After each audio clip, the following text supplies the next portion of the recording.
Assalamualaikum warahmatullahi wabarakatuh. Kami dari kelompok satu ingin mempresentasikan hasil diskusi kami mengenai teori-teori pada sistem operasi. Sebelumnya, di sini perkenalkan anggota kelompok kami. Yang pertama ada Eldoni Mosul, yang kedua ada Noval Ilham Ramadan, yang ketiga ada Nadila Hardianti, dan terakhir ada saya sendiri, Resti Diartika. Teori-teori yang akan kita bahas di sini yang pertama ada sinkronisasi, lalu ada alokasi memori, ada deadlock, ada pengalokasian contiguous, ada juga pengalokasian non-contiguous, ada virtual memory, dan sistem input-output. Selanjutnya saya akan menjelaskan mengenai materi sinkronisasi.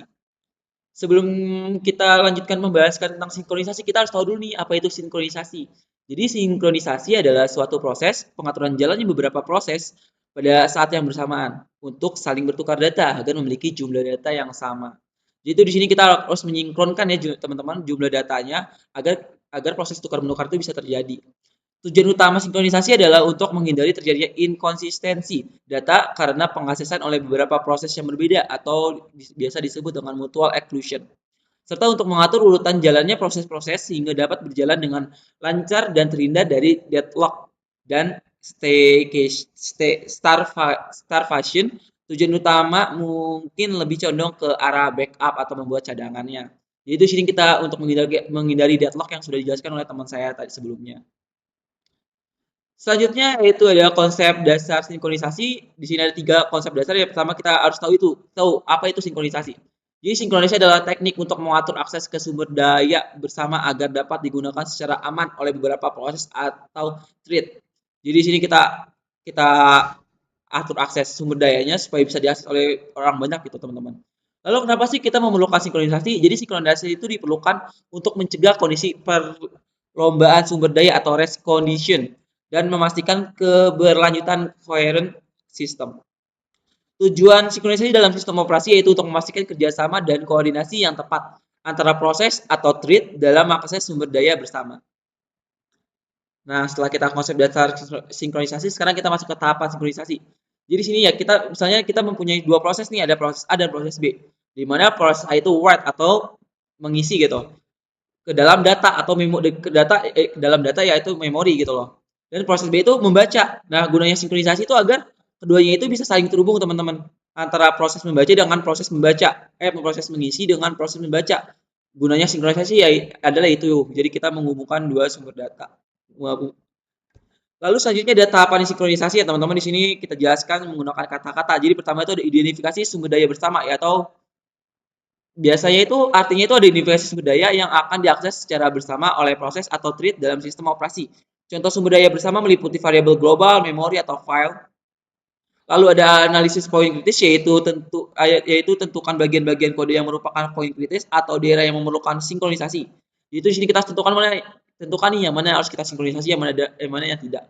Lalu ada yaitu poin kritis adalah bagian kode di mana akses bersama terhadap sumber daya bersama dapat menyebabkan konflik atau masalah keamanan. Terakhir yaitu ada pilihlah teknik sinkronisasi yang tepat. Jadi di sini kita harus memilih teknik nih yang sesuai dengan kebutuhan aplikasi dan lingkungan sistem operasi kita. Misalnya nih jika kita tuh mengatur akses ke suatu sumber daya bersama, kita dapat memilih antara penguncian atau semaphore atau monitors.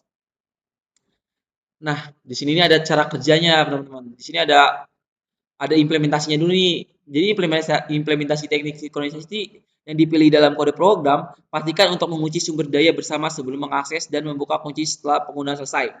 Lalu kedua, lakukan uji coba dan debugging untuk memastikan bahwa sinkronisasi berfungsi dengan baik dan tidak menyebabkan masalah seperti deadlock atau starvation. Periksa apakah akses bersama sumber daya bersama diatur dengan benar dan tidak ada anomali dalam perilaku aplikasi. Lalu selanjutnya ada pemantauan dan pemeliharaan. Di sini kita akan melakukan monitor dan pemeliharaan implementasi sinkronisasi secara berkala untuk memastikan nih kerjasama optimal dan tidak ada masalah yang muncul seiring waktu. Pastikan apakah ada kebutuhan-kebutuhan untuk meningkatkan atau memperbaiki sistem sinkronisasi sesuai dengan perubahan kebutuhan aplikasi. Terakhir yaitu dokumentasi. Di sini kita gunanya dokumentasi agar kita tuh tahu nih apa aja yang sudah kita sinkron gitu. Kita sudah tahu langkah-langkah apa yang sudah kita sinkron dan implementasinya gitu teman-teman. Next, di sini ada teknik sinkronisasi yang sudah disinggung sebelumnya. Itu ada beberapa teknik ya teman-teman. Ada penguncian atau locking, ada semaprose, dan ada monitor. Di sini penguncian atau locking itu adalah teknik untuk menggunakan penguncian untuk mengatur akses ke sumber daya bersama dengan mengizinkan hanya satu proses atau thread untuk mengaksesnya pada satu waktu.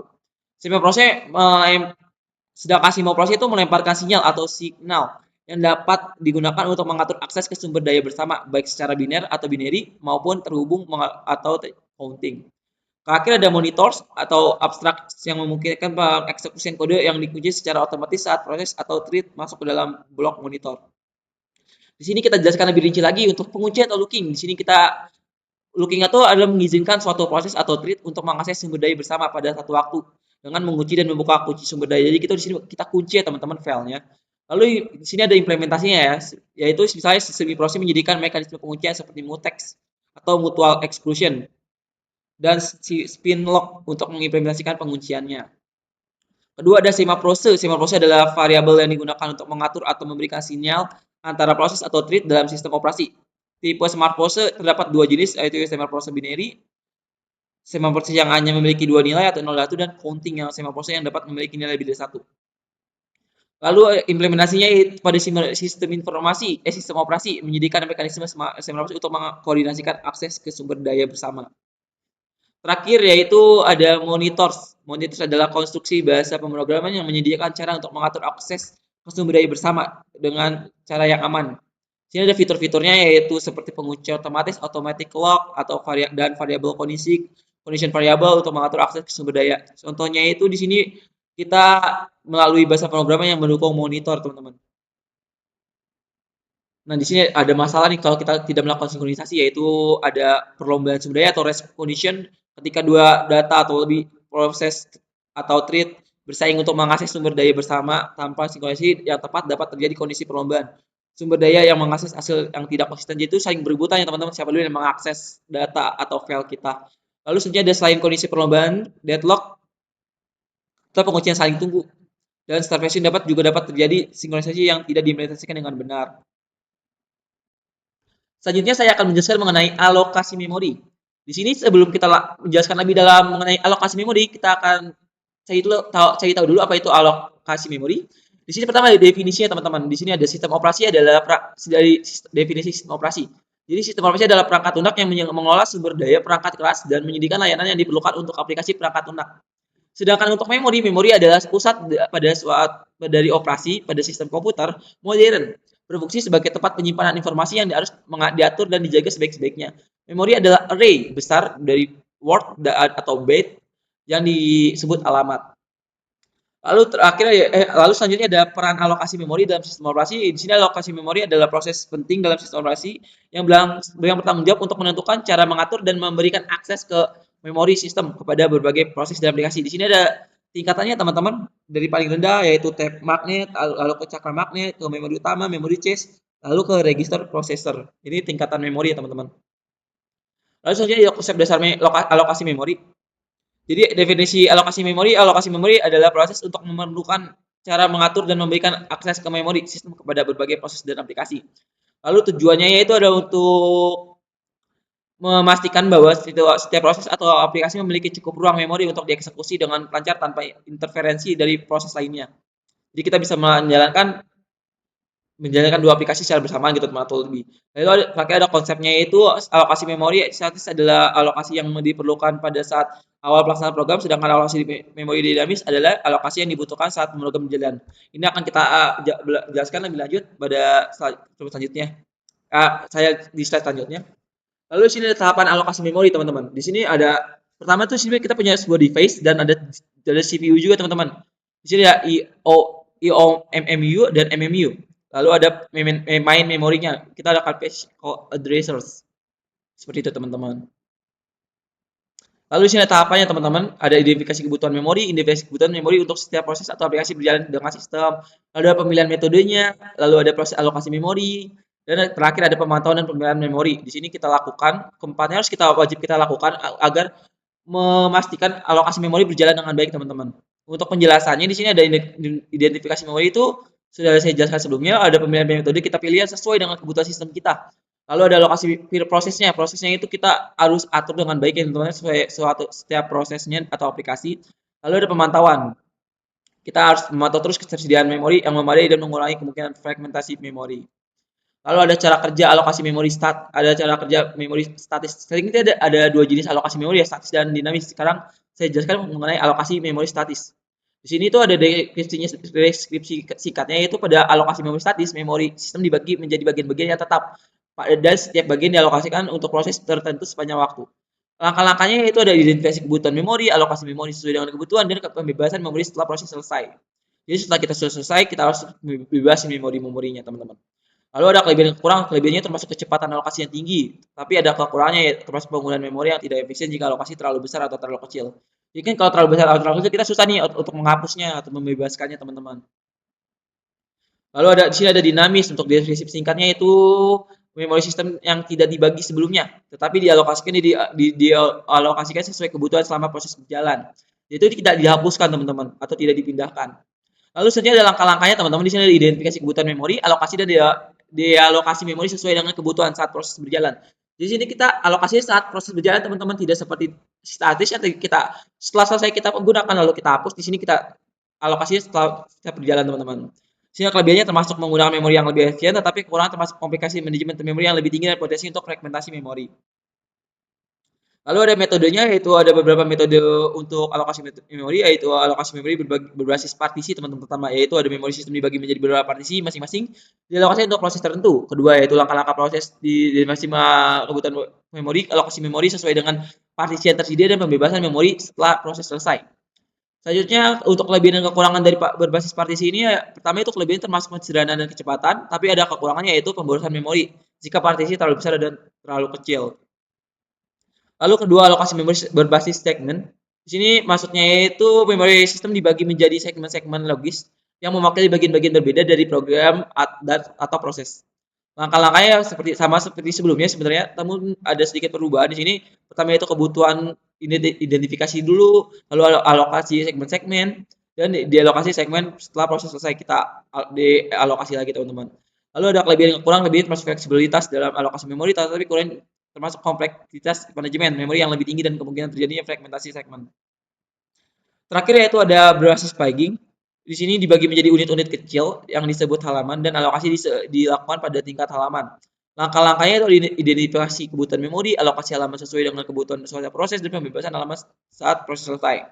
Kelebihannya termasuk manajemen memori yang efisien, penggunaan memori yang fleksibel, tetapi kurang termasuk overhead yang terkait dengan manajemen tata file ke halaman.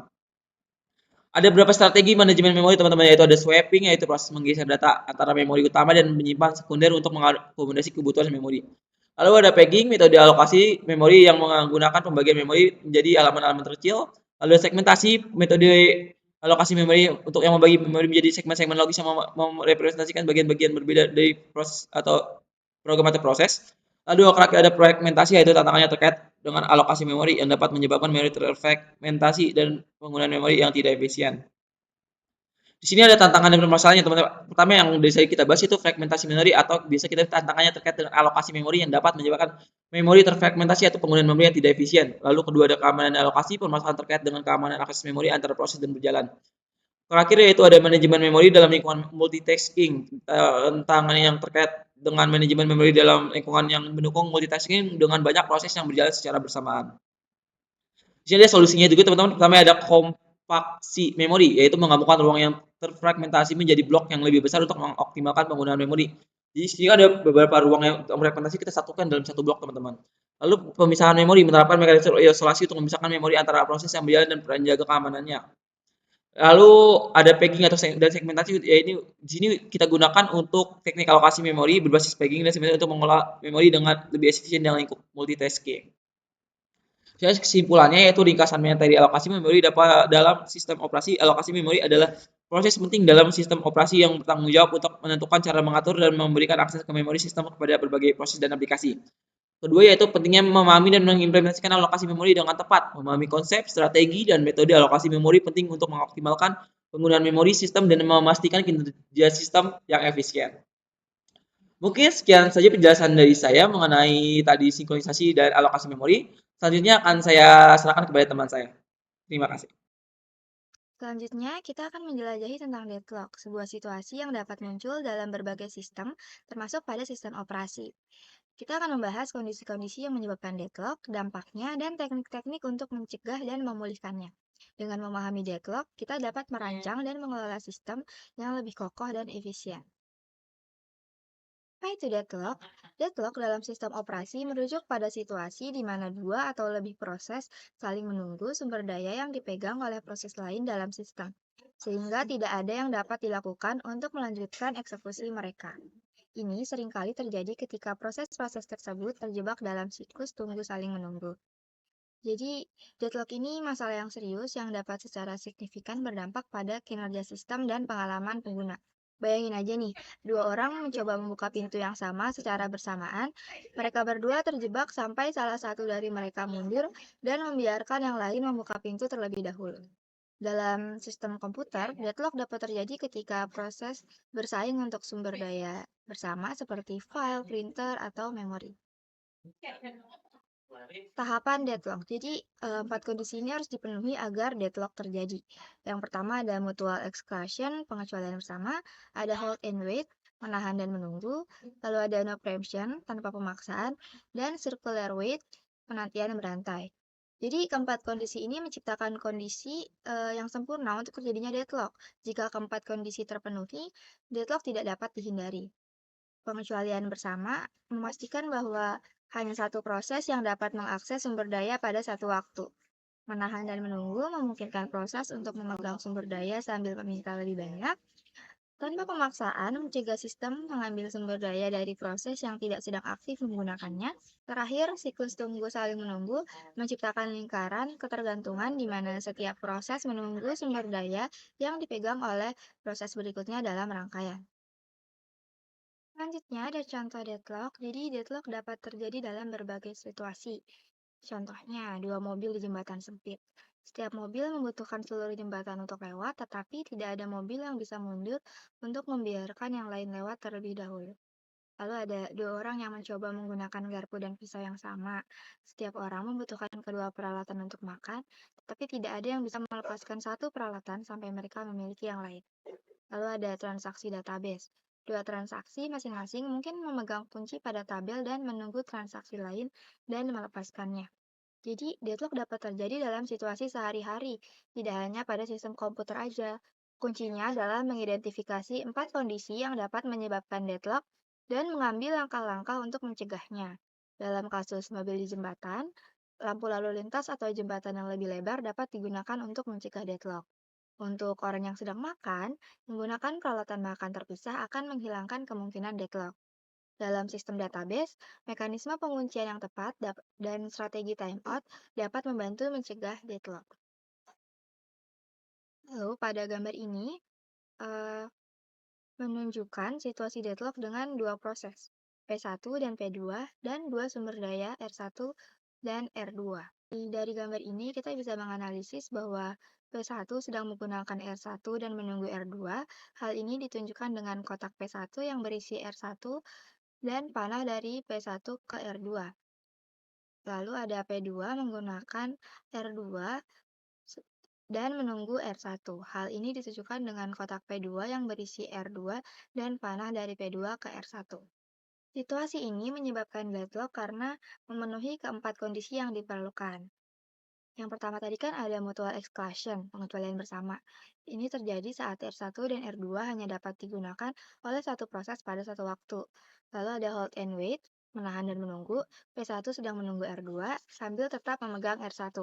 Lalu ada no preemption tanpa pemaksaan, jadi R1 tidak dapat diambil paksa dari P1. Lalu ada circular wait, siklus tunggu saling menunggu. Ini terjadi ketika P1 menunggu R2 dari P2 dan P2 menunggu R1 dari P1. Jadi gambar ini tuh menggambarkan situasi deadlock klasik di mana keempat kondisi yang diperlukan untuk deadlock terpenuhi. Dampak deadlock. Deadlock dapat memiliki beberapa dampak negatif. Yang pertama, kerusakan sistem, di mana deadlock dapat menyebabkan seluruh sistem crash yang mengakibatkan kehilangan data dan downtime.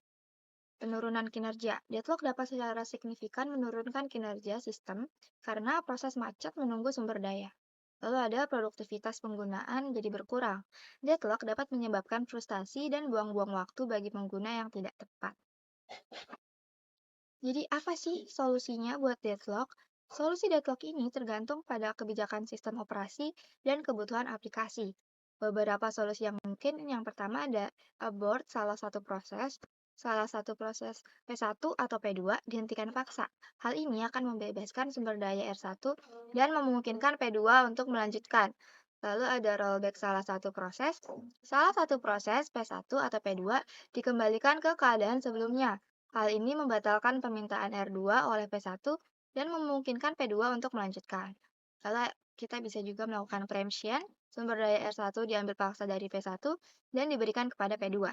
Hal ini memungkinkan P2 untuk melanjutkan dan menyelesaikan tugasnya.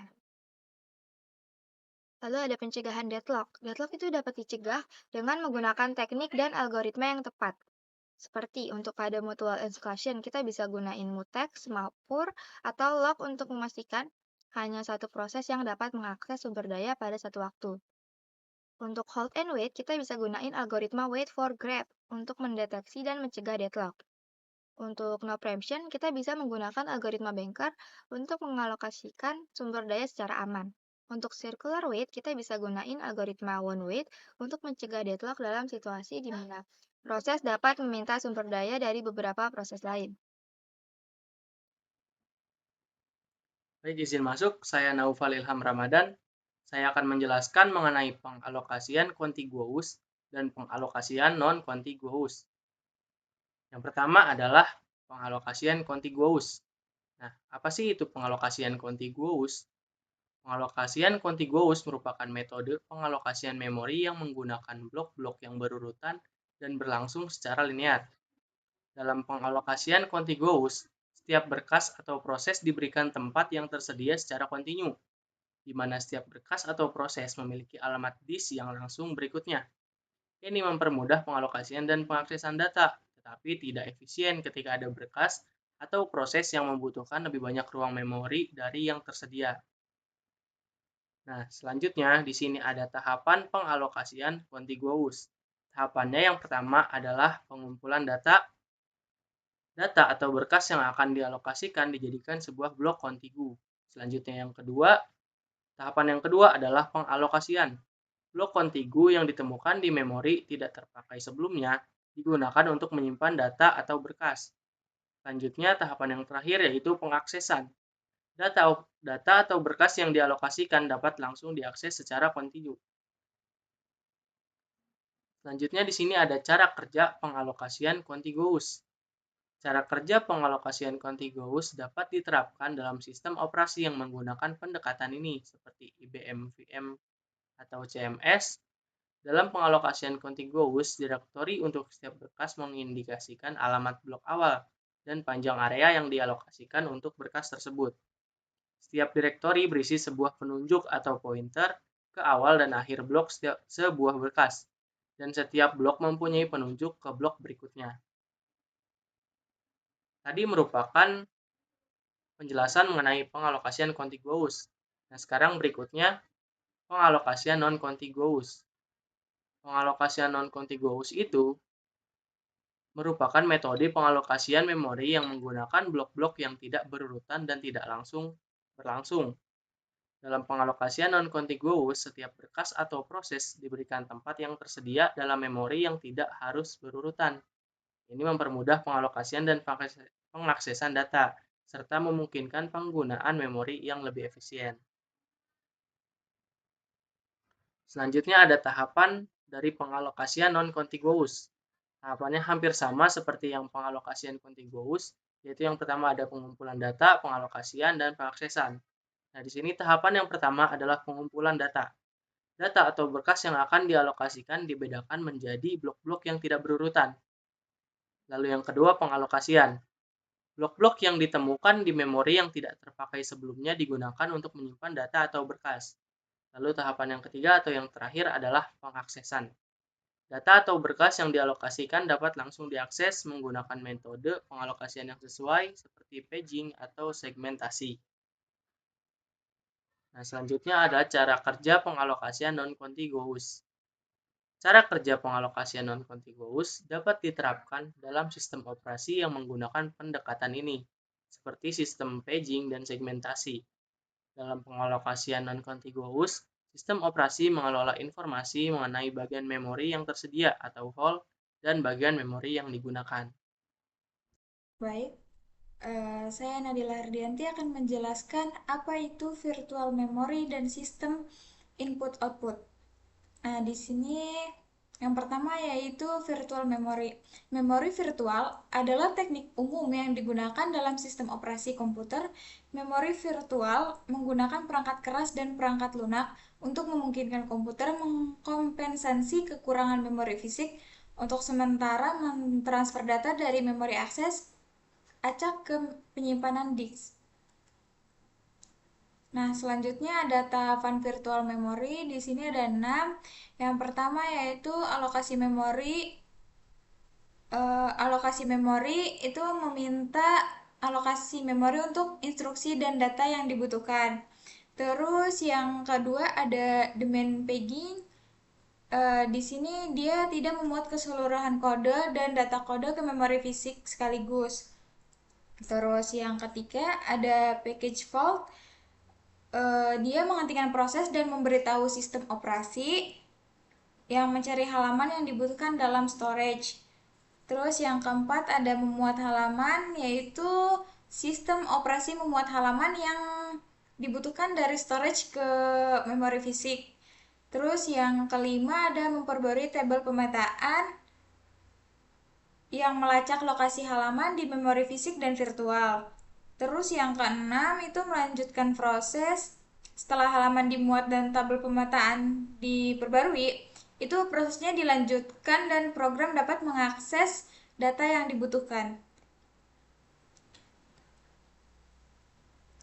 Nah, di sini ada cara kerja virtual memory, yaitu memori virtual adalah teknik yang memungkinkan sistem operasi menggunakan lebih banyak memori daripada RAM fisik yang terpasang di komputer. Ia bekerja dengan menciptakan ruang alamat virtual yang memetakan ke memori nyata dan ruang disk yang tersedia, dan menukar halaman data di antara keduanya sesuai kebutuhan. Nah, selanjutnya yaitu sistem input-output.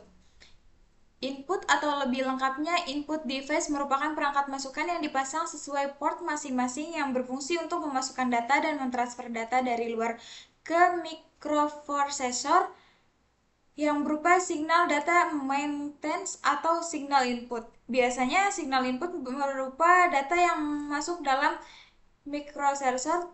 Sederhananya, perangkat input adalah perangkat untuk memasukkan perintah atau data yang akan diproses oleh komputer, sedangkan output device merupakan komponen komputer yang berfungsi menghasilkan data yang bisa dilihat, didengar, ataupun dipahami. Nah, di sini ada 3 tahapan sistem input-output. Yang pertama itu memasukkan input tahap awal dari proses pengelolaan yang terjadi pada sistem komputer. Yang kedua, memproses data yang telah dimasukkan melalui peralatan input tadi akan diproses. Terus yang ketiga yaitu pengeluaran atau output. Data yang tadinya telah dimasukkan melalui peralatan input itu kemudian diproses oleh CPU akan bisa dicetak apabila sudah siap. Nah, di sini selanjutnya itu cara kerja sistem input-output. Sistem komputer ini baru akan bekerja apabila ada program komputer yang berisi instruksi yang memerintahkan CPU secara lebih rinci cara kerja komputer. Yang pertama, peralatan input merupakan peralatan keras komputer yang berfungsi untuk memasukkan data ke dalam memori komputer. Yang kedua, perantaran input atau output untuk melakukan hubungan piranti di luar sistem komputer membutuhkan perantaran CO sebagai jembatan penghubung antara mikrokomputer dengan piranti di luar sistem, dapat menerima data dari mikrokomputer dan dapat pula memberi data ke mikrokomputer.